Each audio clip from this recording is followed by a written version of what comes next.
Bueno, sigo grabando, contamos desde cero porque tengo que probar al final si aquello estaba excedido de tiempo o no.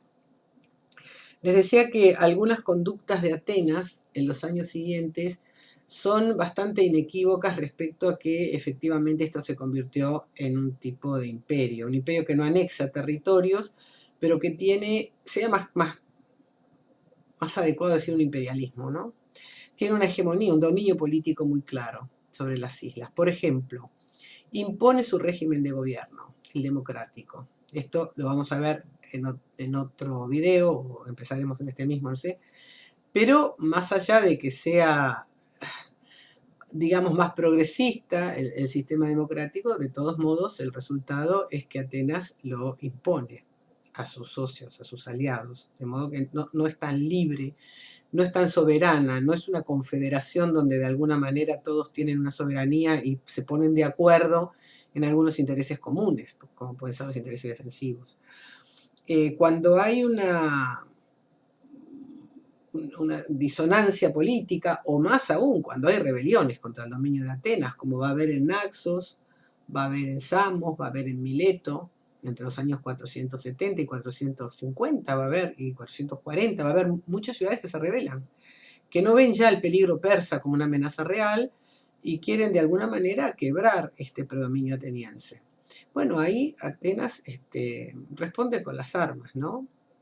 Llega a hacer operaciones militares contra los socios, instala colonias de soldados atenienses, los clerucos, y bueno, las cleruquías son colonias políticas y militares insertas enclaves dentro de otras polis, a tal punto enclaves que los ciudadanos que están ahí son atenienses y se rigen por los tribunales atenienses. Quiere decir que en el territorio de otra polis hay un enclave de Atenas.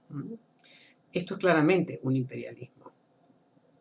Bueno, para cerrar el tema digamos, de las guerras médicas, de la política exterior de los griegos en estos años, dijimos, el 494, vamos a ponerle, y el 450, en que sí, aproximadamente, en que se daría por fin el conflicto y se alejaría el dominio persa, se firma allí una paz, la paz de Calias, en el año 449, que es una especie de pacto de no intervención en las áreas hegemónicas, ¿no? O sea, es sorprendente, porque es un pacto entre una ciudad, por más que esa ciudad lidere una liga que llegó a tener hasta 400 ciudades asociadas, y un imperio inmenso, como era el imperio persa. Pero era un imperio terrestre, con poco manejo del mar, seguramente con muchos problemas de infraestructura en el caso de que hubiera logrado conquistar y anexar la península balcánica y las islas. Y esta paz de Calias entonces compromete a los dos a determinadas áreas hegemónicas a reconocer esas áreas en el otro contendiente, digamos, y a respetarlas. De modo que, bueno, las guerras médicas se cerrarían ahí en ese año 449, donde ya la democracia en Atenas ha hecho pasos muy, muy grandes. Diríamos que hacia el 488 hay un hecho importante, que es la introducción del sorteo como mecanismo de elección de los principales magistrados de entonces, que eran los arcontes. Los arcontes, que eran una vieja magistratura aristocrática, ya habían pasado a ser electivos y anuales, o sea, ya con la obra de los reformadores la aristocracia había perdido el monopolio de esos cargos, pero ahora incluso pasan a ser electos por sorteo entre los ciudadanos, en un mecanismo que Atenas va a repetir para otros cargos y que lo veremos más adelante. Entre una lista de candidatos, de 500 candidatos que se presentan a razón de 50 por demos, las divisiones territoriales y administrativas que había hecho Clístenes, el último tirano que vimos. Y también aparecen ahí estos funcionarios, o estos magistrados, mejor dicho, nuevos, los estrategas, que pasan de ser comandantes militares, y seguramente por la importancia que tuvieron durante las guerras como magistrados a donde se jugaba, en quienes se jugaba de alguna manera el destino de la polis, esos 10 estrategas pasan a tomar gran parte de las funciones de los viejos arcontes. Estos no van a ser electos por sorteo, van a ser electos por la asamblea, en función de que lógicamente son cargos militares, entonces tienen que tener cierta competencia en el asunto, no pueden ser, no cualquier ciudadano puede comandar la flota o puede comandar una tropa. La otra reforma, también importantísima, es la de Efialtes, un arconte que llega también junto con Pericles, y alrededor del 462 es el que da, yo diría, el puntazo final contra la aristocracia, porque allí las reformas que tiene Efialtes, que le valieron ser asesinado, probablemente en un complot aristocrático, llevan a la pérdida de funciones, de las principales funciones del Areópago. En primer lugar, pierde la función de elegir los magistrados, que pasa en algunos casos a la asamblea y en otros casos a otros órganos.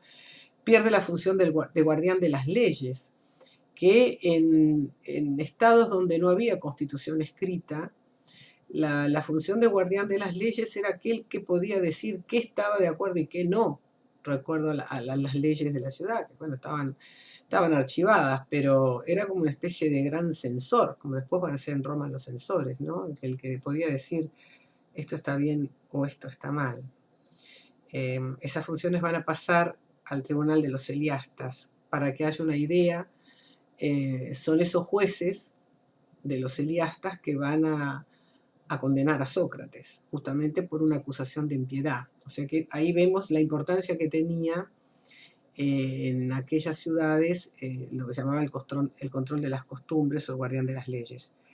Y para el Areópago queda fundamentalmente algunos crímenes que se llaman crímenes de sangre, algunos homicidios especialmente graves, porque todavía parece haber digamos, un resabio de aquellas venganzas personales de la época de los genos. Está sonando el teléfono en mi casa. Voy a parar y después sigo. Bueno, sigo.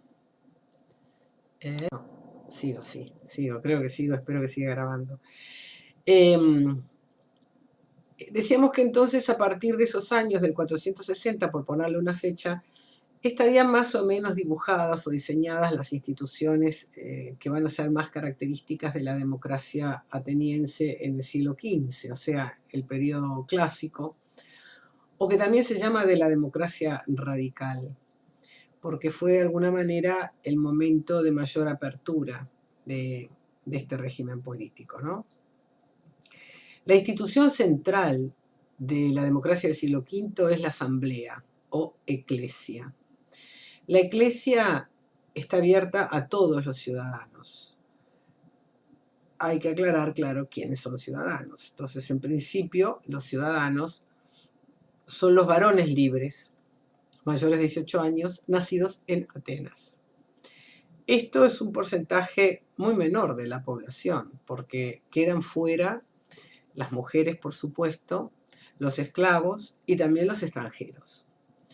Incluso un decreto de Pericles del año 451 va a reducir aún más el porcentaje de ciudadanos, seguramente porque llegaban a Atenas en virtud de su apogeo comercial, cultural, político, era sin duda la ciudad más viva de toda Grecia. Llegaba mucha gente se quedaba a vivir allí. Y bueno, entonces sus hijos, nacidos en Atenas, tenían derecho a participar en el gobierno de la ciudad. Y esto tenía cierto riesgo para Atenas, ¿no? Porque la asamblea decidía las cosas más importantes, por ejemplo, la guerra, la paz, los tratados de alianza, elegía a los altos magistrados, a los estrategas, por ejemplo. Entonces, bueno, de alguna forma la intención de Pericles es retasear ese número, ¿no? No abrirlo tanto a la llegada de gente de afuera, porque en una generación estaban todos ejerciendo su derecho de ciudadanía. También era un costo, porque después vamos a ver que muchos de los cargos se pagaban. Entonces, en ese decreto, él plantea la condición, agrega a todas las yarichas, que se sea hijo de padre y madre ateniense. O sea que de alguna manera se requieren 2 generaciones para acceder a la ciudadanía. Pero bueno, varones libres, mayores de 18 años, hijos de padre y madre ateniense y nacidos en Atenas son los ciudadanos que integran la asamblea, que se reúne regularmente sin necesidad de que sea convocada 40 veces por año en cada pritanía. Las pritanías eran divisiones del año, más o menos unos 30 días. También podía reunirse a convocatoria de los magistrados o de la bulé, del consejo.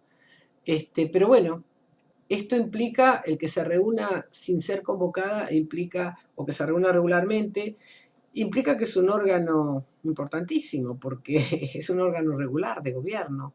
Ahí van los que quieren, y el quórum es el que hay. Tiene facultad de iniciativa, que sí puede proponer temas de discusión. Lógicamente esto se hace siempre a partir de líderes, ¿no? Pero es un órgano popular, diríamos, si nos olvidamos todos los que quedan afuera. Como dije, sus funciones son importantes, aparte de estas funciones militares, y vota el ostracismo, que es la expulsión de un ciudadano. Después voy a hablar más de este tema. Un ciudadano que se considere negativo para la polis. Y también administra el democión. El democión es el tesoro público, que como dijimos, en determinado momento se confunde también con la parte del foros que Atenas pasa a administrar, del tributo de los aliados. Dije que se reunía cada 30 días, pero se reúne cada menos, pues se reúne 40 veces al año. 40 veces al año. Bien, creo que sobre... Bueno, otra cosa importante, los ciudadanos tienen obligación, aunque es voluntario, tienen obligación de asistir a la asamblea, no cobran por eso. Hasta mucho después, ya a fines del siglo V, cuando la democracia empieza a decaer, como una manera de estimular a los ciudadanos a que vayan a la asamblea, se paga también una especie de subsidio, salario, que se llama la mistoforía y que vamos a hablar de ella ahora, inmediatamente. La votación es nominal, o sea, se vota, cada persona es un voto, se decide por mayoría. Y como dije, no hay quórum previsto salvo para la asamblea de ostracismo, que después me referiré. El segundo órgano en importancia es la bulé, o Consejo de los 500, un órgano instituido por Clístenes probablemente, y formado por 500 ciudadanos, a razón de 50 por cada tribu, electos por sorteo. Está el puntito rojo que me marca que estoy en el límite de tiempo, así que voy a parar.